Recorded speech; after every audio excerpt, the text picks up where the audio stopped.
Trying to forecast or predict the future is just a ridiculous thing to try to do, especially if you're talking about the future of home prices or home sales in the greater Toronto area.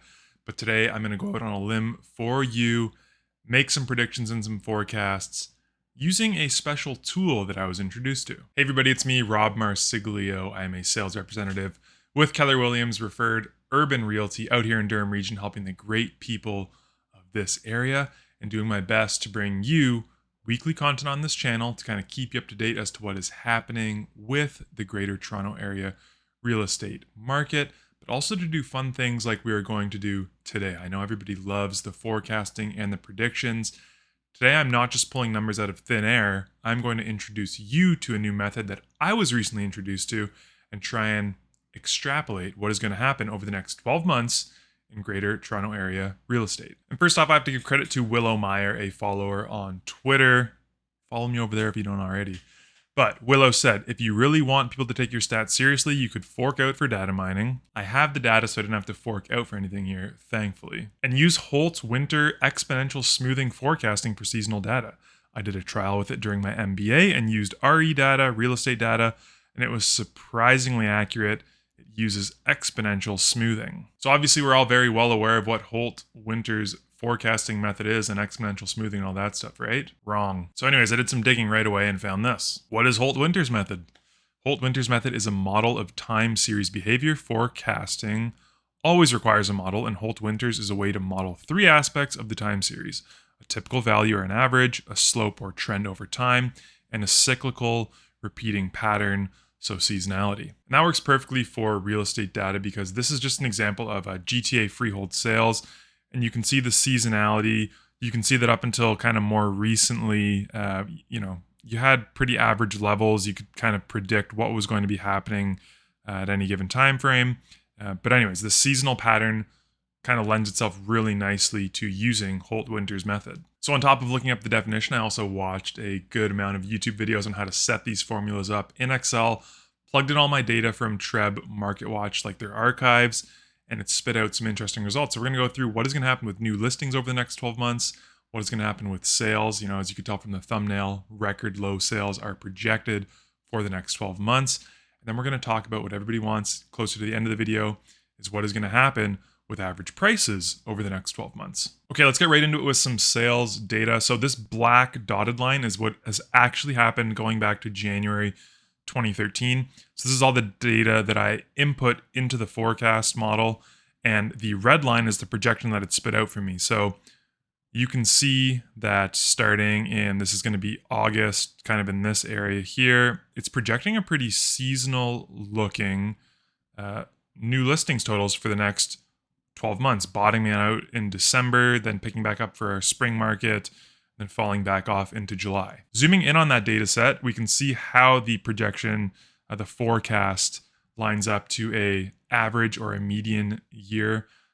Again, going back over the last kind of 10, 11 years, back to 2013 anyway. So you can see this black line that's dotted is the average, the orange line that's dotted is the median, and the red line is the projection. So nothing really wild about this forecast. Holt Winters is kind of projecting that the next 12 months should be pretty seasonal in terms of new listings. It's when we hop into sales that things really started blowing my mind in terms of like, if this projection is true, we're in for a wild, crazy second half of 2023, early 2024, because we have never seen sales totals this low. And that's not hyperbole. We have never seen sales totals as low as this model is forecasting. Again, zooming in on the projection piece, comparing it to the average or the median year, just note that it's from August to July that we're going because we're projecting the next 12 months.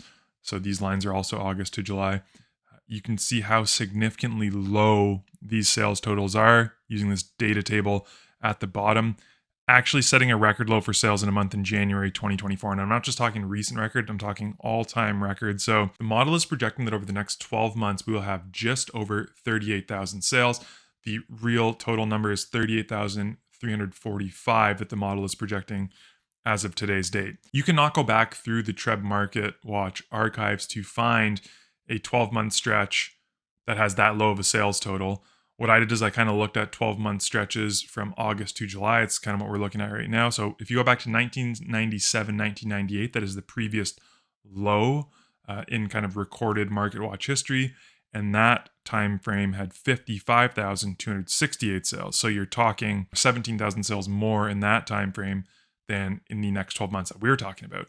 To compare it to last year, 2022, 2023, when again we saw a massive drop off in sales, which is probably what's skewing this number a little bit to the low side, but that was 67,089 sales that we saw last year over that same time frame. Quick recap so far. Holt Winters is saying over the next 12 months, new listing numbers will be close to seasonal. We're not going to see anything too out of the norm according to this forecasting model. It's on the sale side that we're going to see super depressed sales over the next 12 months. Like I said in the thumbnail, like I just highlighted with you, record low sales totals. I think this is a good place to just pause quickly to remind you to leave me a comment to let me know what you think of these projections so far. New listings, sales totals, and also stick with me right now as we get into average prices and what is going to happen over the next 12 months. Do you think the forecast is a little rosy? Do you think it's a little too doom and gloom? What are you thinking? And if you've stuck with me till now, this is the one that everybody's been waiting for, is the average home sale prices over the next 12 months. Again, using data and the trend slash monthly average sale price across TREB going back to January 2013, you can see what it is projecting going forward. We don't have anything actual to compare it to yet, so here are the numbers broken down for you. You can see that August is projecting just shy of 1.12 million for the average sale price. We're going to see a bump into the fall in November, followed by a drop off to January. And then we're not going to exceed our November 2023 levels in May 2024. Usually what you'd see in this seasonal trend is highest prices in the springtime in any given year. The fall bump is usually falls a little shy of what you see in the spring. So from September onwards to July, we're kind of forecasting about a $40,000 band that average prices are going to sit between. Now, another suggestion I got was, how about we back the data up another year and kind of see how well Holt Winters forecasted what we went through over the last 12 months, and these are the results that we got. All things considered, the model didn't do too terrible of a job. You can actually see that what actually happened followed the seasonal pattern that Holt Winters predicted.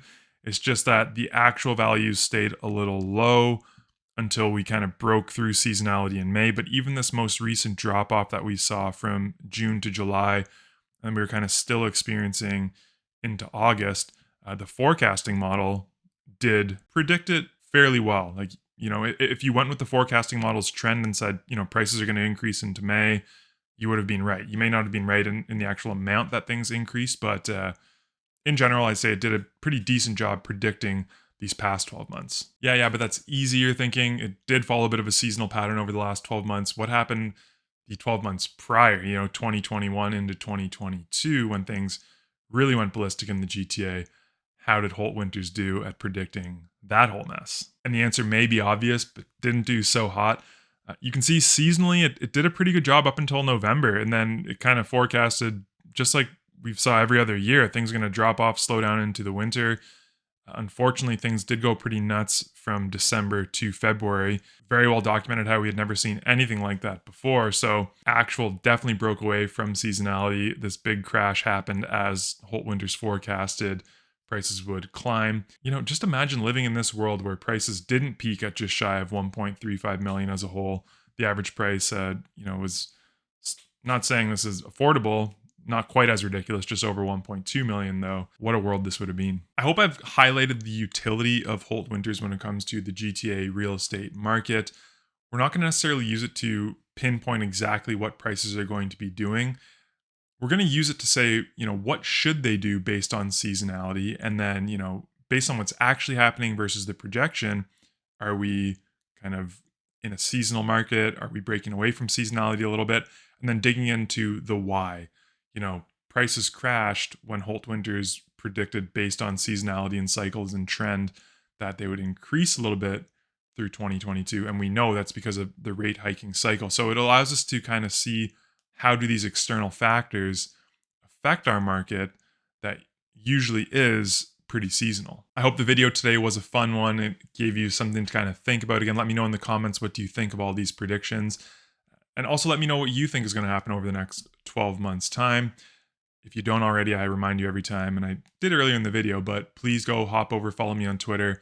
Love updating charts over there. Even giving you some hot baseball takes if you're into the Blue Jays. Big fan. Anyways, I appreciate you sticking with me for another video. Until we speak again next time, please stay safe and cheers. Hey there, I really appreciate you watching this video all the way to the end. If you enjoyed it, I've got another video for you right here on the screen. And, while you're here, maybe just click on my face, subscribe to.